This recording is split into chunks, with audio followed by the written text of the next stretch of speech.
everyone. It's the time of the day when we tell you about everything that's buzzing in the startup space. I'm Priya Sheth, and a very warm welcome to each and every one of you to the Daily Dispatch. On today's show, I'm going to be talking about the top three companies that have been in news today, and these include Unacademy, Policy Bazaar, as well as Off Business.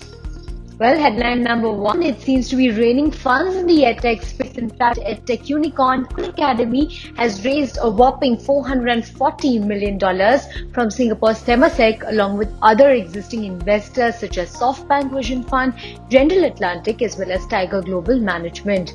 This new round will increase the valuation of the startup to $3.44 billion, which is an increase of 70% from $2 billion in December last year.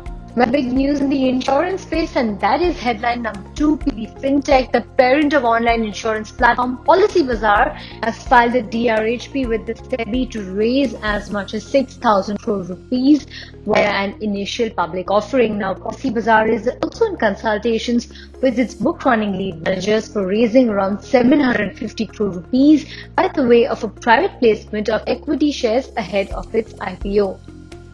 And headline number three, B2B commerce startup Off Business has raised fresh funding of $160 million by SoftBank Vision Fund 2, and this values the company at $1.5 billion. The new capital will be utilized for acquisitions as well as strategic investments to gain greater control over the supply chain of its core segments such as food grains, metals, plastics, petrochemicals, industrial chemicals, as well as building materials. Well, moving on to our second segment, I have with me someone who has helped Byju shape strategy over the last couple of years. I have with me Anita Kishore, who's the Chief Strategy Officer at Byju. Thank you very much, Anita, for joining us today on the Daily Dispatch. I want to begin in the edtech space and specifically with regards to Byju's acquisitions worth $2 billion over the last 6 months. So what does this really mean for Byju?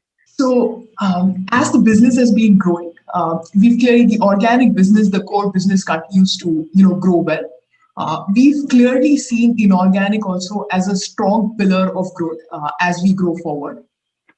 There are two significant acquisitions that we made, in the last couple of years.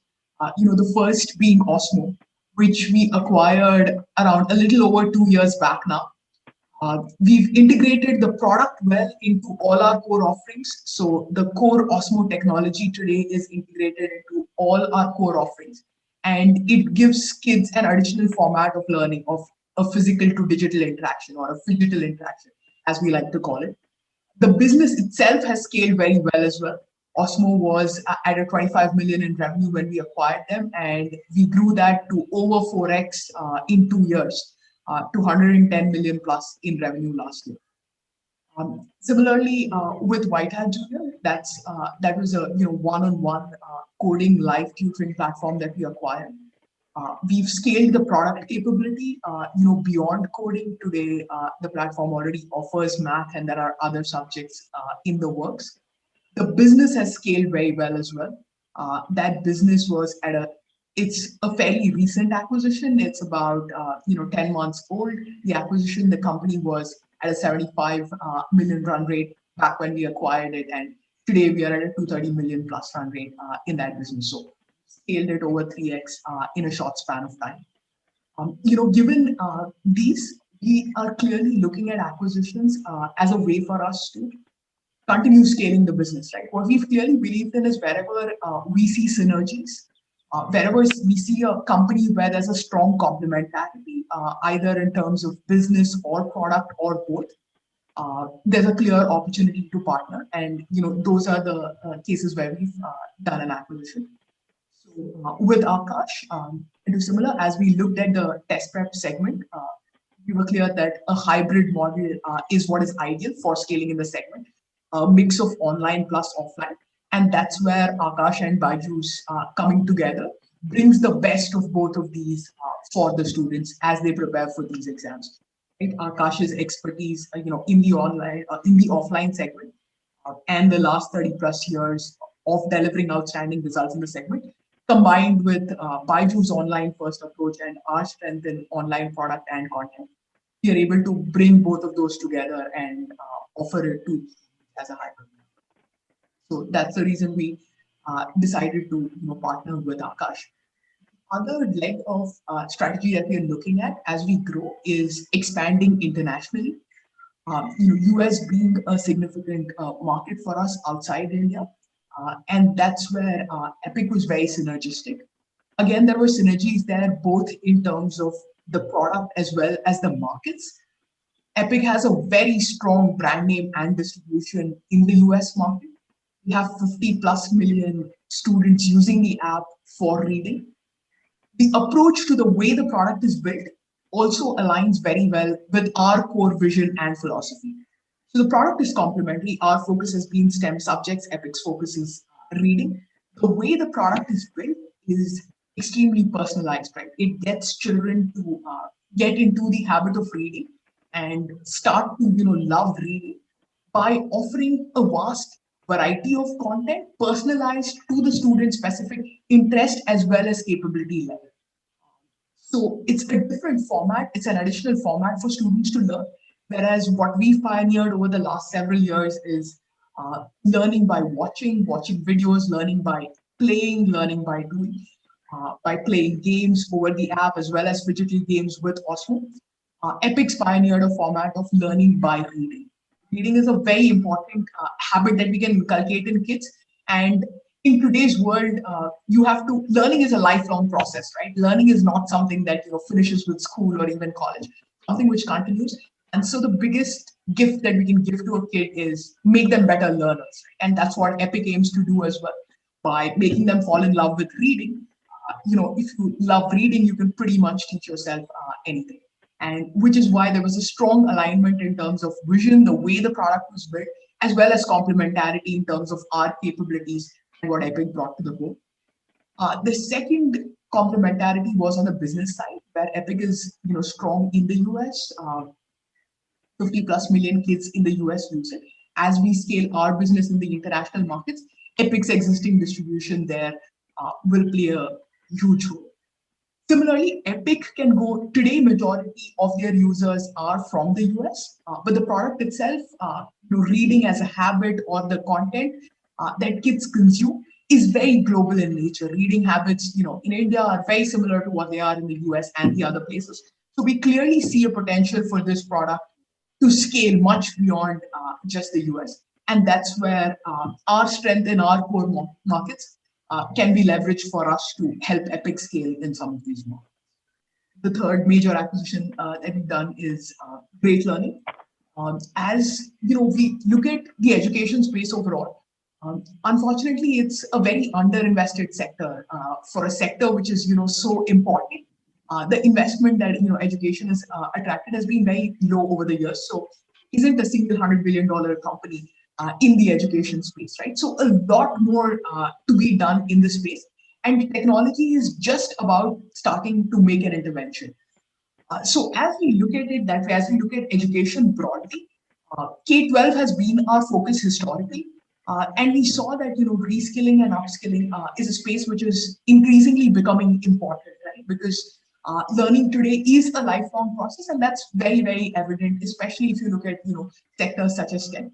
And that's one place where technology is starting to make an intervention, and we wanted to look at that space as well, which is where Great Learning was a great fit. It was an adjacent opportunity for us. We clearly believe that we can't build everything ourselves. If there are people out there who are already building a great product which aligns with our vision, we have a good team that comes on board and along with us helps us scale this. That's the right way to go, which was the rationale behind the Great Learning. Right, some interesting acquisitions out there. I want to understand, while you are making a huge foray into the US markets as well with these acquisitions, what is the kind of percentage of revenue or business that you expect to come from US or other international markets versus the kind of business that will come from India? So India will continue to be very key on the largest market for us, right? It is our core market. It's a large market and a lot more to be done in India, right? Even at our current levels, we are at barely 2% penetration of the market. So still a long, long way to go in India. So India will continue to be a very key market for us. For our core asynchronous product, Byju's, the learning app, as well as for Akash, for both of these, the core market will be India. Having said that, the international scale up is starting and progressing very well. This year, we have 300 plus million in revenue from the US. So this is the first year where we have expanded into international markets, and we'll be at 300 million plus in revenue. That will make us one of the largest B2C players in the US edtech space as well. Over the next 4 or 5 years, India will still be the largest market for us. We expect about a third of our revenue to be from international markets, and 2/3 of it will continue to be from. Anita, I was looking at some numbers, and while I believe that 2 billion has been spent in acquisitions over the last 6 months, I wanted to understand what is the kind of cash that you have on your books right now to scale up these acquisitions for the next leg of growth, and how will this cash really be utilized to scale up these existing businesses? So we are extremely well capitalized. Our core business models is extremely profitable. It's already generating cash, enough cash to even invest in the new businesses that we are scaling. Even the new models that we've looked at through these acquisitions are all profitable models. We've always entered businesses where the fundamentals have been strong, right? Where we have strong unit economics, and where we invest money over the next couple of years is on scaling some of these businesses in the international markets. But all of our core businesses, as well as all the businesses in India, are profitable, and we are well capitalized and on track to. Right. Will you be looking at another round of, considering that you have been aggressive in terms of inorganic expansion? So for the remaining part of this financial year, what is the roadmap or the game plan that Byju will be focusing on? Will organic continue to be a strategy in FY22? So the way we've looked at acquisitions, even historically, isn't as if we have a target capital allocated towards acquisitions, or a target number of acquisitions that we want to do. It's never been that way. It's more wherever we've seen either segments where it makes sense to partner with an existing player who's built a large business, or products which are really special products where we see a strong alignment with technology and complementarity with our core products. When we come across offerings like this, we've chosen to go down this path. So there's nothing specific that is on the roadmap right now from an acquisitions perspective. There were, in India, and test prep was one key area we were looking at, and the US market is the other key area. Both of those places we've closed the acquisitions. So nothing specific that we are looking at. But having said that, if we come across opportunities where we see a strong alignment in vision as well as complementarity in the products and businesses, we'd be open to, but nothing new. In terms of revenue, in terms of the number of students out there, what kind of game plan are you working on out there? The core business continues to grow strongly. We'll again, double our revenues this year. We'll get a 100% growth on the core business itself. Plus, all of these inorganic opportunities will grow well. It's still early in the year for us to give you an exact number, but we further accelerate. Since inception over the last 5-6 years, we've consistently grown 100% year on year. We will accelerate that and grow at a much faster rate in the coming year. So we'll further accelerate our growth on a much larger. Anita, I can't let you go without asking you about the whole IPO market. We've seen so many new age companies go there and hit the public markets. What kind of aspirations does Byju's have as far as the whole IPO market and the listing opportunity is concerned? IPO is certainly a milestone. For us, it is just the next milestone. We are in this for the long term, right? We are looking at doing this for the next 10-20 years. So IPO is not an exit event or a big event. It's just another milestone. It's a great milestone, in the life of a company, but that's all it is. It's another milestone. There's no pressing need for us, to go public immediately. We are very well capitalized.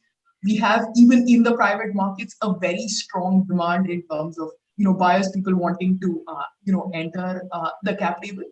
So, but having said that, going public is certainly an aspiration and a milestone that we have for ourselves. About 15 to 18 months is the timeline that we are looking at for Moonpie. Well, on that note, thank you very much, Anita, for your time. Thank you so much for being a part of the Daily Dispatch and for sharing your valuable insights on Byju's growth going forward. Well, time now to wrap up this edition of the Daily Dispatch. I'll catch you tomorrow at 5 p.m. Goodbye and have a lovely day.